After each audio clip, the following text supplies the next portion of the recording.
en Occident, très clairement, ou en tous les cas en Europe, on a été très enthousiasmé par l'arrivée de Kamala Harris sur la scène internationale, mais c'est pas joué. Pas du tout. C'est pas joué et le... Voilà. Maintenant, eux-mêmes, ils commencent à se rendre compte que... Bonjour mesdames et messieurs, bienvenue sur ma chaîne. Alors pour cette vidéo, on va faire une mise à jour sur la situation de Kamala Harris et de sa campagne. Commentez, likez, partagez pour me soutenir et soutenir ma chaîne. Sans plus tarder, nous passons aux vidéos. Kamala Harris qui a fait une déclaration assez surprenante, une déclaration qui va peut-être aller chercher l'électorat républicain. Écoutez. Je suis propriétaire d'une arme. Si quelqu'un entre par effraction dans ma maison, il sera abattu. Je n'aurais probablement pas dû dire cela. Mon équipe se chargera de cela plus tard. Alors, cette séquence, c'est une séquence de quand elle est passée chez Oprah. Et c'est une séquence qu'ils ont mis que la meilleure partie pour eux. Parce que cette séquence, elle se prolonge. Et plus elle se prolonge, plus elle est malaisante. Parce que vous vous souvenez que dans le débat avec Trump, elle a dit qu'elle était propriétaire d'une arme et qu'elle n'était pas pour prendre les armes aux gens. Mais qu'ensuite, quand on a fait du fact-checking, on s'est rendu compte que les années précédentes, elle a déclaré qu'elle était favorable à ce qu'on prenne leurs armes aux gens. Tim Walz and I are both gun owners. We're not taking anybody's guns away, so stop with the continuous lying about this stuff. I do believe that we need to do buybacks. I support buybacks. How mandatory is your gun buyback program? It's mandatory. We want to ban assault weapons. We need an assault weapons ban. We need reasonable gun safety laws in this country, starting with universal background checks and a renewal of the assault weapon ban. I'm also in favor of the assault weapons ban, of universal background checks, red flag laws. Congress needs to have the courage to act and renew the assault weapons ban. So it's clear that we must renew the assault weapons ban. Let's have an assault weapons ban. We need an assault weapons ban. Demanding, as we all do, red flag laws, universal background checks, and a renewal of the assault weapons ban. We're saying we need reasonable gun safety laws, including universal background checks, and to your point, Chris, a renewal of the assault weapons ban. It's just the right thing to do. But we still need an assault weapons ban. And yeah, I am radical. I do believe that we need to get radical about what we are doing and take it seriously. Decisions is my values have not changed. Et maintenant qu'elle est dans ni oui ni non, et que pour les Américains, c'est très important de garder leurs armes, elle met en avant le fait qu'elle ait une arme, elle met en avant le fait qu'elle pourrait tirer sur quelqu'un comme quelqu'un au Texas ou dans les États du Sud. Et maintenant, elle dit, mon service de communication va faire du damage control. Enfin, elle commence à se positionner comme Macron, ni oui ni non, dans les deux camps.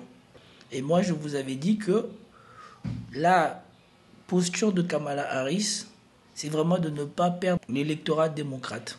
Et ce ni oui ni non finit par faire ressortir la vérité que vous allez attendre à la suite de cette vidéo et des autres. Question rattrapée à la dernière minute ou...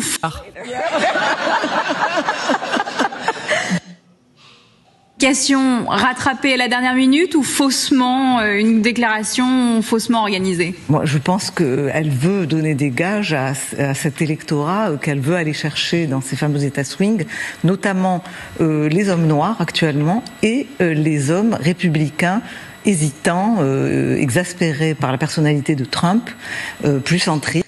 Quand je vous l'avais dit ici, on m'a dit que je ne savais pas de quoi je parlais.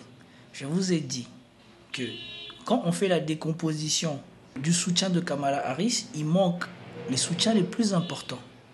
Parce que dans les sujets les plus importants, elle est battue. Elle était contre les armes. Ça veut dire que et les Américains noirs et les Américains blancs pro-armes n'étaient pas pour elle. Et les républicains, eux, c'était même pas la peine de penser à Kamala Harris. Et quand cette dame parle, elle vous parle comme s'il y a une frange des républicains qui sont pour Kamala Harris. Non. On l'a vu à la convention républicaine, Donald Trump n'a quasiment plus de campagne à faire pour convaincre les républicains. Il n'y a qu'à poser la question aux hommes américains. Depuis que Trump a survécu à sa première tentative et qu'il s'est relevé et qu'il a levé le poing, tous les hommes américains, dans la majorité démocrates mis de côté, sont pour Donald Trump. Il n'y a que les hommes démocrates ou les déconstruits qui sont pour Kamala Harris.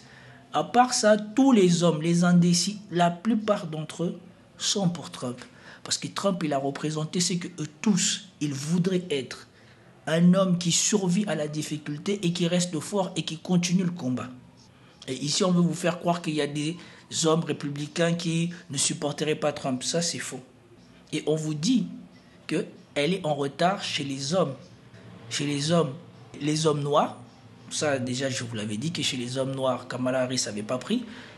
Il y a une bonne partie de femmes noires sur lesquelles ça n'a pas pris. Et maintenant on vous dit chez les hommes républicains, soi-disant les blancs, parce que là elle refuse de dire des blancs. Chez les hommes blancs, elle essaierait de convaincre les hommes blancs. Alors là moi je vous dis c'est même pas la peine de rêver. Les hommes blancs sont conquis à Trump. Et encore plus si ce sont des hommes blancs républicains.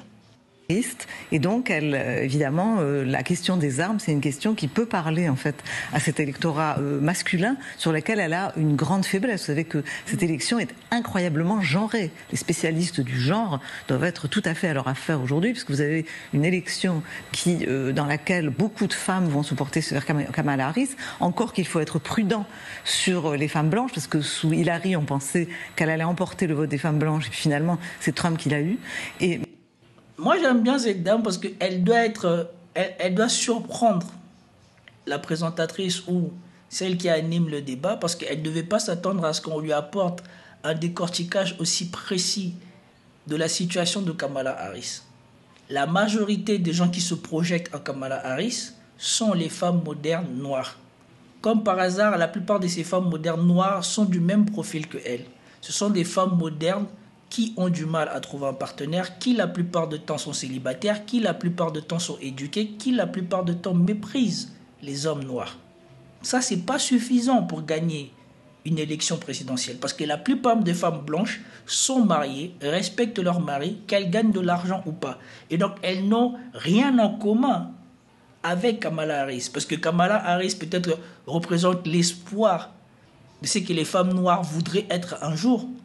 Mais la plupart des femmes blanches sont déjà mariées, sont éduquées et ne se projettent en rien en ce que Kamala Harris pourrait être ou non. Et donc ici, on vous dit les réalités auxquelles les chaînes démocrates et la plupart des propagandistes pro-Kamala Harris ne disent pas. C'est qu'on ne voit pas une grande cote de Kamala Harris chez les femmes blanches. Donc on ne voit pas une grosse cote de Kamala Harris chez les femmes blanches, chez les hommes blancs, chez les hommes noirs, mais elle est au coude à coude avec Trump. C'est une élection genrée, oui, elle est pro-avortement jusqu'à un certain point où on ne sait pas, là encore. And the Supreme Court had great courage in doing it. And I give tremendous credit to those 6 justices. There is no state in this country where it is legal to kill a baby after it's born. Madam Vice President, I want to get your response to President Trump. Will she allow abortion in the 8th month, 9th month, 7th month? Come on. Okay, would you do that? Why don't you ask her that question? Why don't you answer the question? Would you because veto? Under Roe v. Wade, answer the question, would you veto? You could do abortions in the 7th month, the 8th month, the 9th month, and probably after birth. The abortion facility, and I'm going to tell them I'm pregnant with a 32-week fetus, as you say. Hi, I just turned 32 weeks pregnant. Am I able to come in for an abortion ASAP? 34 weeks. Can I still have an abortion at 34 weeks? Yes, and I just have to do an intake. Do you have about 5 minutes? Sure, I have 5 minutes. Yeah, I just found out that she could have Down syndrome. I can still have the abortion, right, even though she has Down syndrome? Yeah, so we just have to do an intake because the doctor... It doesn't fucking matter.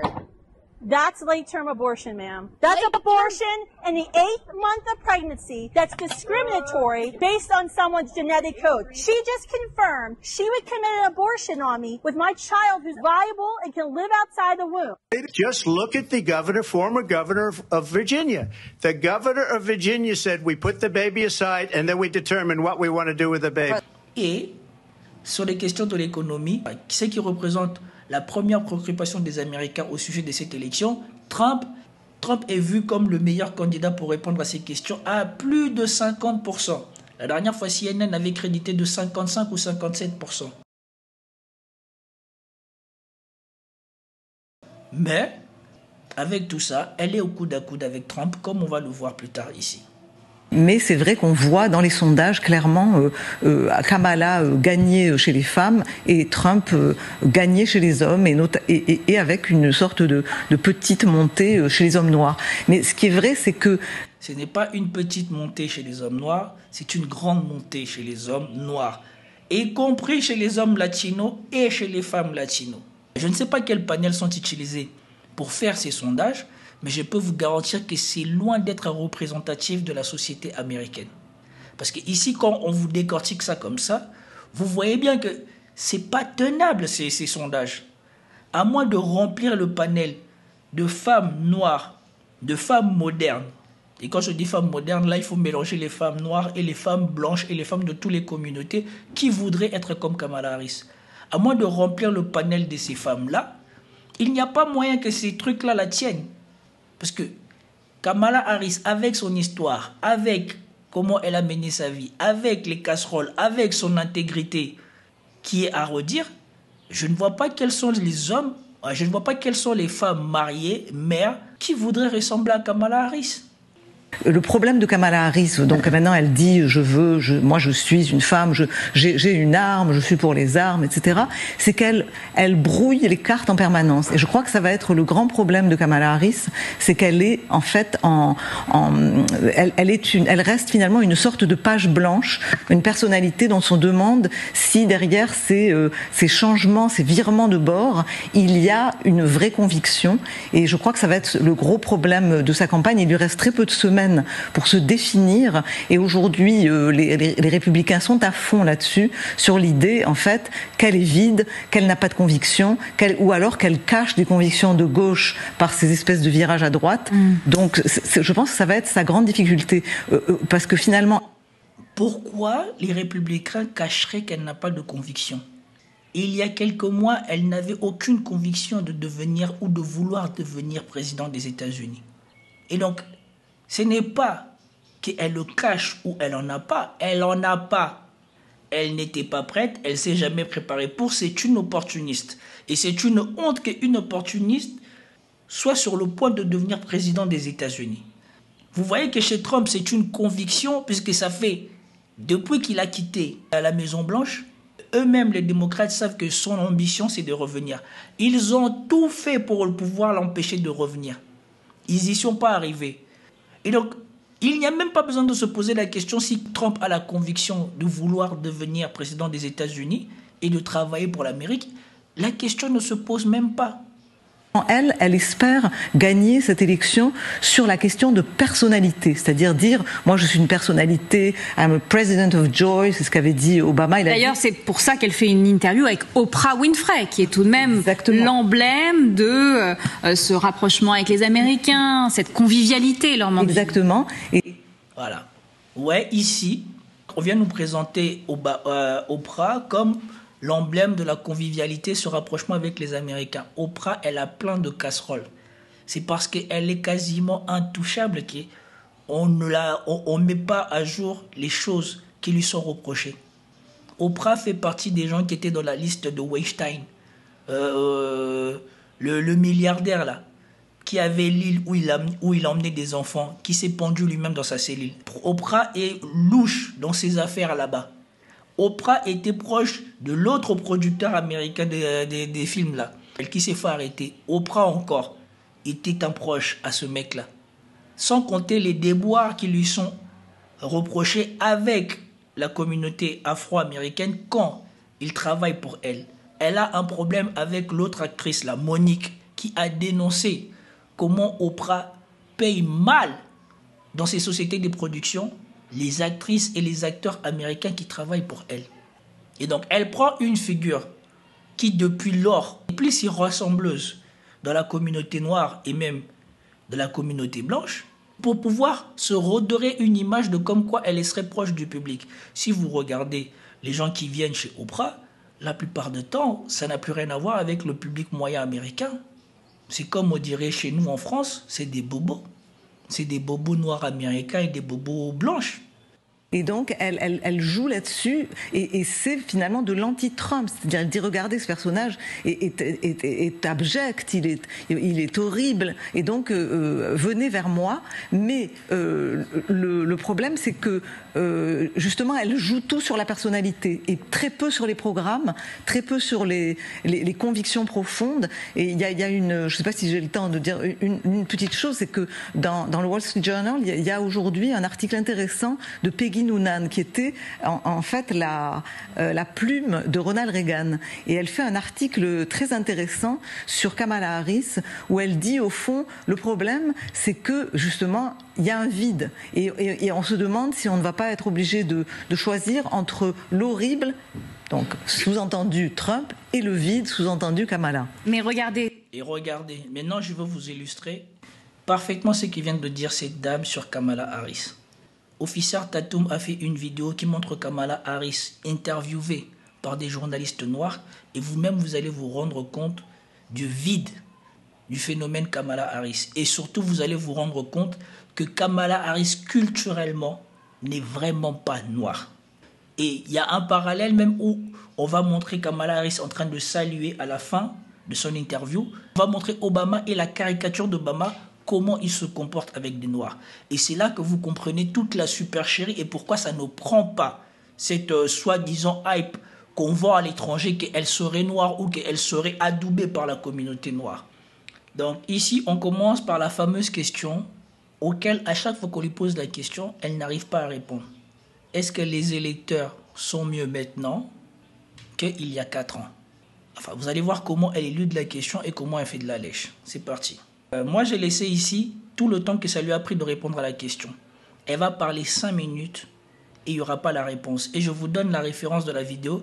Kamala Harris speak with National Association of Black Journalists, full vidéo, CNBC News. Si vous allez dessus, vous pourrez voir. Moi, je veux juste vous montrer qu'on lui a posé la question et le début de sa réponse et la fin de sa réponse. Je vous dis déjà, spoiler, elle n'a pas répondu à la question. Madam Vice President, thank you so much for doing this and making the time. Of course. Just a little bit busy right now. We want to start.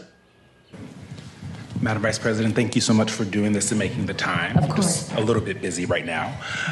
We want to start on an issue that Americans across the country say is their number one concern, and that's the economy.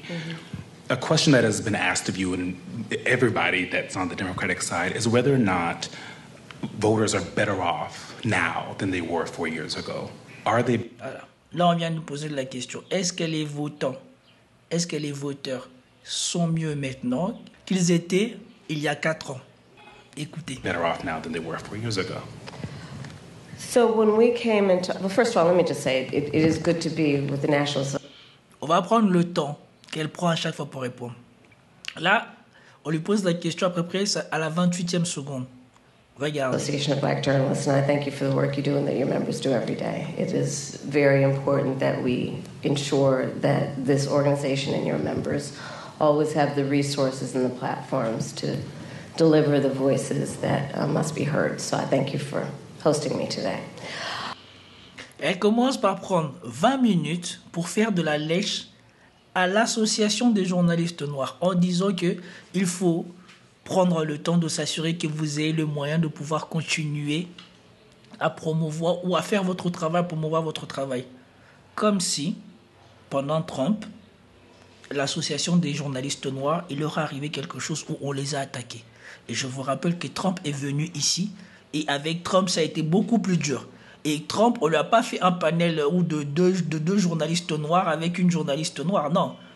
Et là, ça n'a pas l'air d'être des journalistes aguerris. Trump, on lui avait mis des femmes bien aguerries contre lui.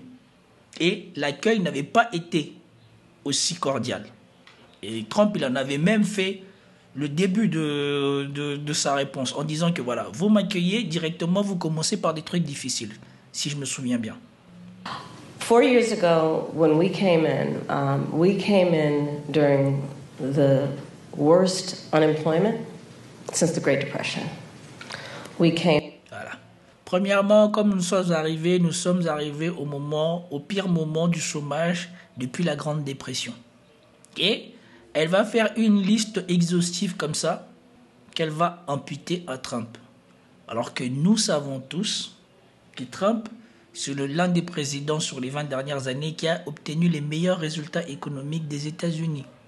Et elle et son administration, depuis qu'ils sont là, malgré tout ce qu'ils ont fait, la situation des Américains, à leur entrée à la Maison-Blanche et maintenant qu'ils vont sortir, ne s'est pas améliorée. Amen. During the worst public health epidemic in centuries.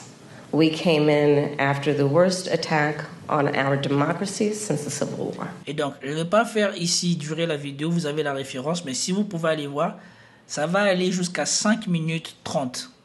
Elle va répondre dans le vide, sans dire qu'est-ce qu'ils ont fait pour améliorer la situation des Américains ou pas, et si la situation des Américains est mieux maintenant qu'il ne l'était il y a 4 ans quand ils sont rentrés à la Maison-Blanche. Elle ne va pas répondre, une fois de plus. Mais le parallèle, c'est surtout pas ça. Ça, c'était pour vous montrer le vide. Ça fait 3 fois que cette question lui est posée, 3 fois qu'elle n'a pas apporté une réponse convaincante. Mais surtout là où, pour vous montrer que tout ce speech, soi-disant, elle est l'anti-Trump et qu'elle, soi-disant, sa personnalité plaît, c'est ce que vous allez constater ici. Regardez, à la fin.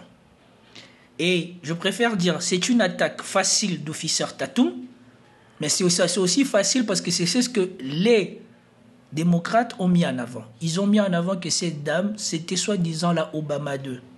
Et que soi-disant, elle était noire. Et ici, vous allez voir que elle n'est pas noire. En tout cas, dans le sens culturel du terme, elle ne l'est pas. Et comme dira officier Tatum, Obama est plus noir que Kamala Harris. Regardez surtout comment elle va saluer les journalistes. À quel point c'est une espèce de gênance comme ça. Quand elle leur serre la main, elle n'est pas devant eux la main comme ça. Elle est comme ça. Elle leur serre la main comme ça. Même pas là. Donc, genre, on se regardera dans les yeux, on échange quelques mots. Non, elle leur serre la main comme ça. Et pas un mot de dit. And just reach your hand out. Reach your hand out. Et regardez leur réaction à la fin. Eux-mêmes, ils se disent, mais qu'est-ce qu'ils... Je crois même eux-mêmes, ils auraient dû être bien déçus d'être venus la voir. Et c'est là, vous voyez la différence entre quelqu'un qui serait un vrai noir ou quelqu'un qui sait être cordial comme Obama et quelqu'un qui fait partie de l'élite des bobos. Parce que quand elle est avec les autres journalistes blancs ou les autres gens mondains, elle est plus relax, elle est plus cool et elle est plus cordiale. Mais là, elle est avec les soi-disant les gens noirs, soi-disant elle serait de la classe moyenne. Là, elle est avec des journalistes de la classe moyenne, vous voyez comment elle les traite? La contradiction. Regardez. Obama wouldn't have done that. Elle est partie sans un mot. Elle met la main à la foule, elle s'est barrée. Obama would have hugged that young lady, dapped up homeboy and them. He would have dapped up. We seen Obama do this the other day. He dapped somebody up. C'est ce qu'il est en train de dire officier Tatum. Et là, je vais vous passer directement. On va vous montrer Obama avec les basketteurs. Mais on va vous montrer aussi une caricature d'Obama de ce qu'il faisait la plupart du temps quand il disait bonjour aux gens dans n'importe quel endroit. What's up? What's up, bro? Good to see you, man. See you alone. Almost here. Got my vote.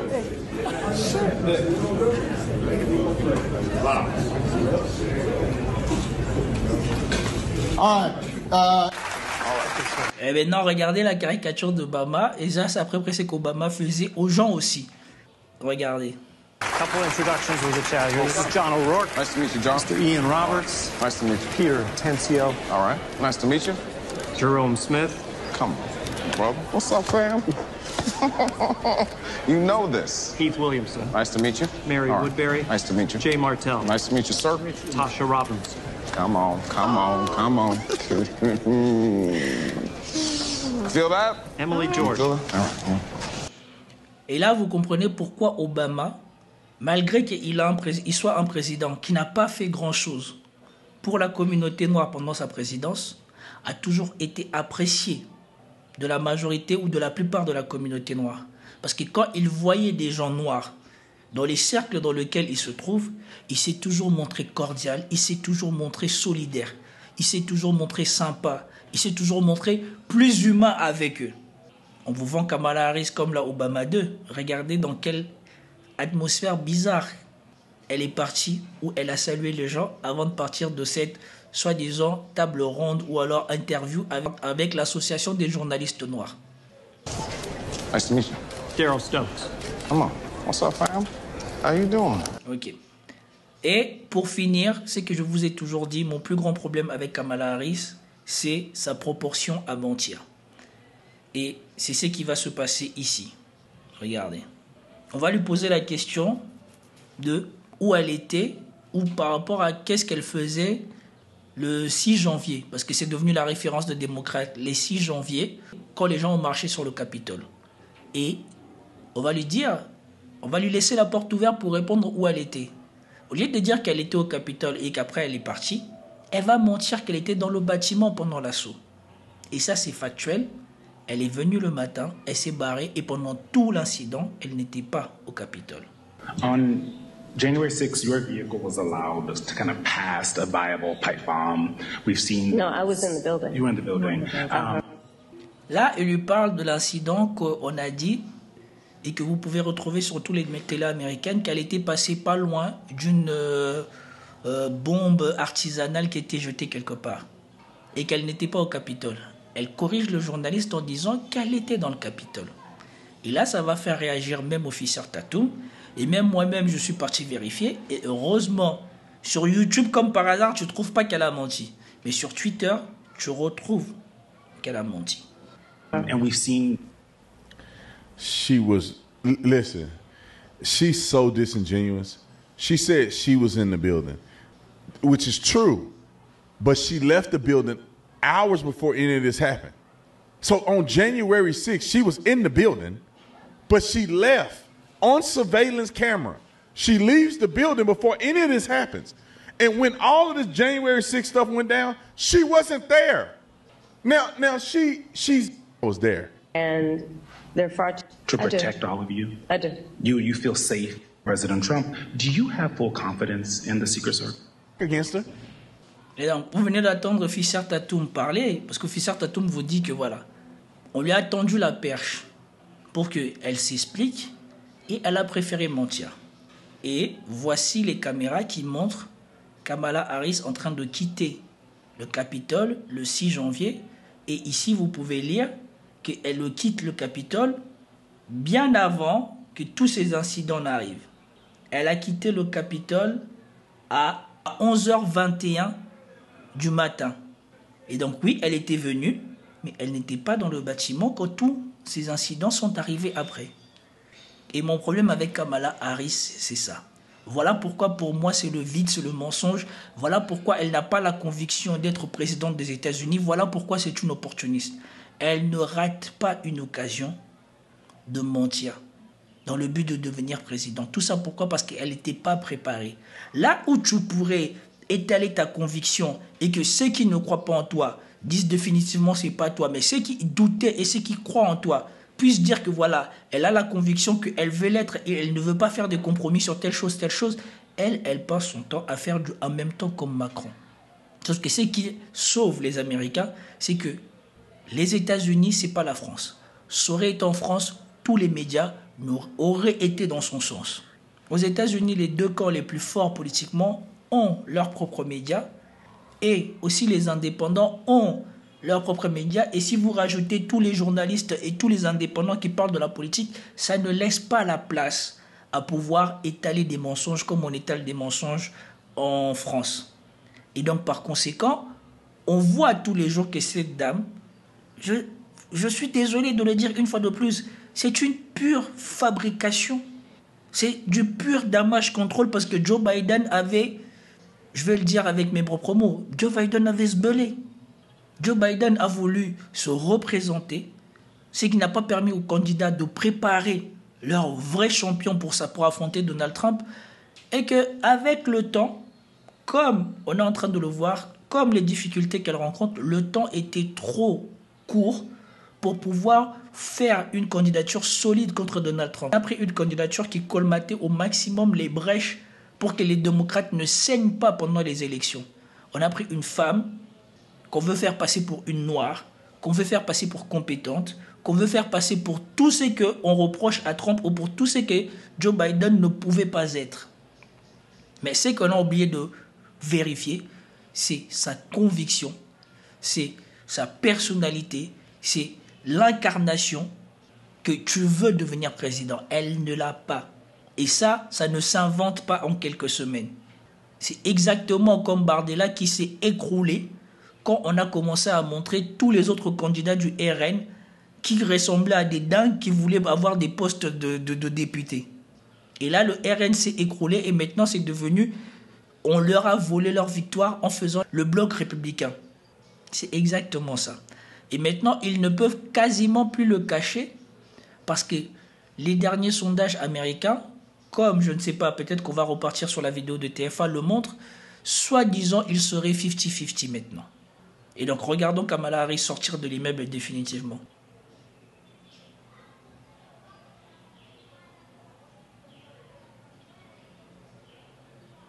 Voilà. Et donc, vous avez vu, elle est partie. Elle n'était pas là. Mais une fois de plus encore, elle n'a pas hésité à mentir devant tout le monde. Et donc maintenant, on va revenir ici et on va essayer de voir ce fameux sondage de CNN qui dit soi-disant Kamala Harris et Donald Trump sont au coude à coude. Et ce sondage du New York Times qui date d'aujourd'hui, un sondage qui les donne à parfaite égalité, 47%, 47%. Alors, donc ce sondage daterait soi-disant du 21 septembre. Aujourd'hui, on est le 22 septembre. Et il serait à 47-47.